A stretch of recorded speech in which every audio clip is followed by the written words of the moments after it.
the great kings and queens of Africa. Alfonso I was the first ruler to modernize Black Africa on a grand scale. He encouraged his people to learn Christianity and new skills in masonry, carpentry, and agriculture.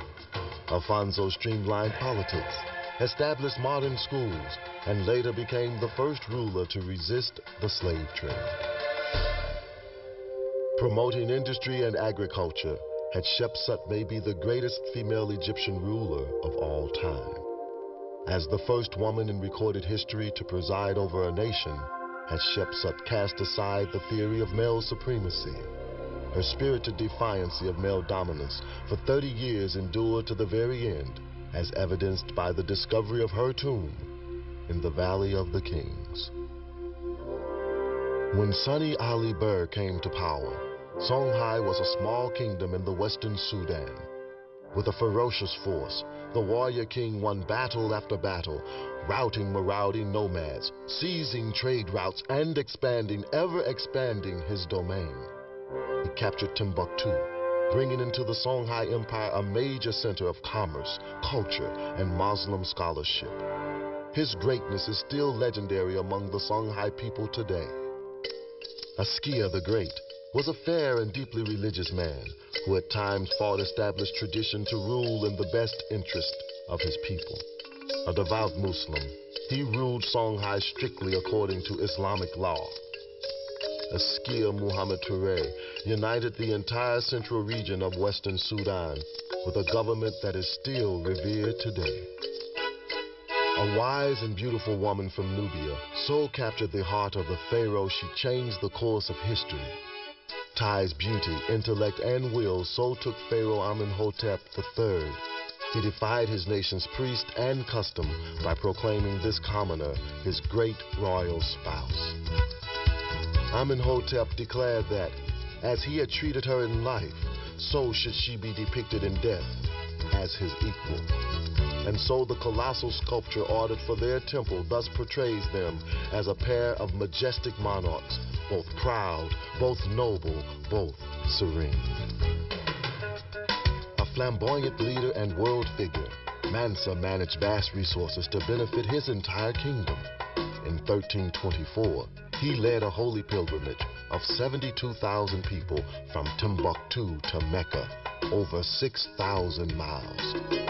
So spectacular was this event that Mansa Musa won international prestige for Mali as one of the world's largest and wealthiest empires. A strong leader and military innovator, Shaka is noted for revolutionizing Bantu warfare through standardized weapons and special tactics. Many enemies would flee at the mere sight of Shaka's troops. With cunning and confidence as his tools, Shaka united all tribes in South Africa against colonial rule. For hundreds of years, Nubia and Egypt had been at war.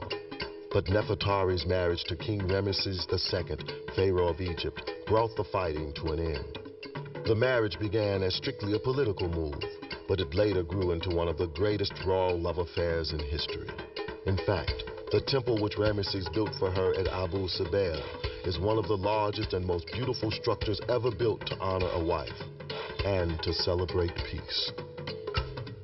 One of the greatest monarchs of the Congo, King Shamba, had no greater desire than to preserve the peace. He designed an extremely democratic government featuring a system of checks and balances that represented all Bushango people. Also, Shamba promoted the arts and crafts to their highest level during his reign. Regarded as one of the greatest generals of all time, Hannibal and his powerful African armies came close to defeating the mighty Roman Empire. His audacious moves and tactics have been studied and successfully imitated as recently as in World War II. The genius of Hannibal brought Carthage great prosperity and prestige. The identity of the Queen of Sheba has long been debated, but indications are that she was the Ethiopian queen, Makeda. According to legend, she was fascinated with the wisdom of the great King Solomon of Israel. Upon meeting, the king and queen were equally intrigued with one another. Fondness grew into love, and their union produced history's longest line of royalty descendants. Returning to Ethiopia, Makeda's influence transcends centuries as the Judeo-Christian tradition remains embedded in modern Ethiopia. Teaching a doctrine of love and peace, Akhenaten was the first ruler in recorded history to believe in the concept of one God. He and his wife, Queen Nefertiti, changed Egyptian culture so radically that their influence was felt centuries later through more natural visual art styles and a fuller, warmer language for poetry, songs, and storytelling. At the age of 16, this great Nubian king led his armies against the invading Assyrians in defense of his ally Israel. It earned him a place in the Bible in the books of Isaiah and 2 Kings. Despite continuous warfare, Taharqa was able to build overwhelming projects throughout his empire, including a temple with carved images over 100 feet high.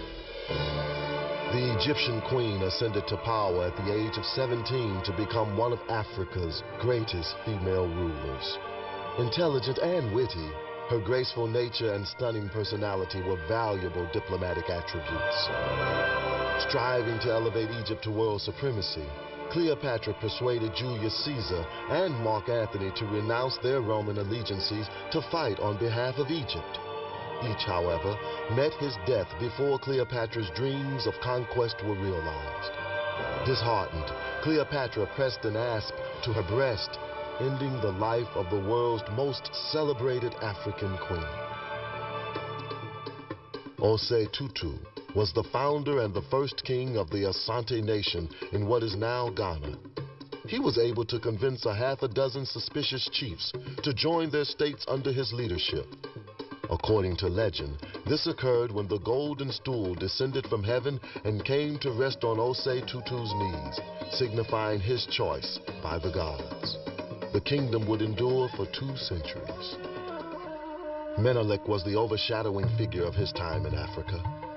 He converted a group of independent kingdoms into the strong, stable empire known as the United States of Abyssinia, or Ethiopia. Resisting European colonization and uniting the opposing kingdoms made him one of the great statesmen of African history. Though dead for nearly 100 years, Nihanda remains what she was when alive, the single most important person in the modern history of Zimbabwe. When English settlers invaded in 1896, Nihanda and other leaders declared war. At first, they achieved great success. But as supplies ran short, so did battlefield victories. Nihanda was eventually captured and executed. Although gone, she was not forgotten, and is still referred to as Mbayu, grandmother, Nihanda, by Zimbabwean patriots. Khama distinguished his reign by extracting technological innovations from the Europeans while resisting their attempts to colonize Bechuanaland.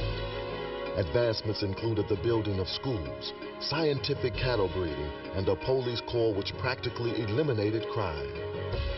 In 1875, Khama appealed to Queen Victoria of England to protest English settlement in his country. The English honored Khama and his call for continued freedom for Bechuanaland. For half a century, the Basotho people were ruled by the wise and just founder of their nation, King Mosweswe.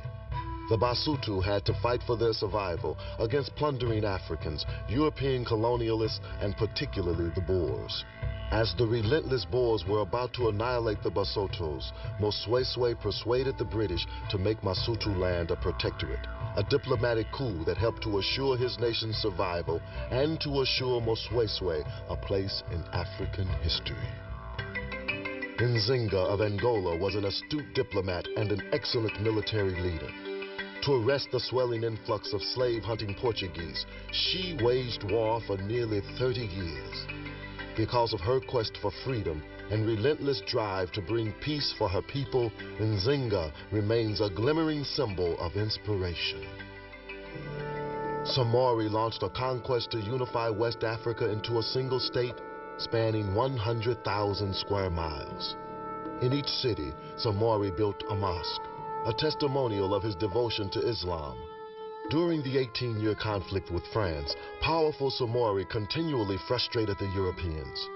His astute military prowess prompted some of France's greatest commanders to entitle the African monarch the Black Napoleon of the Sudan.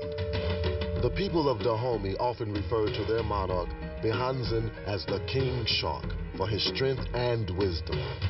Behanzin maintained a strong army to defend his nation's sovereignty, including a division of 5,000 female warriors who were noted for their formidable zeal in battle. A fond lover of the humanities, Behanzin is credited with some of the finest song and poetry ever produced in Dahomey.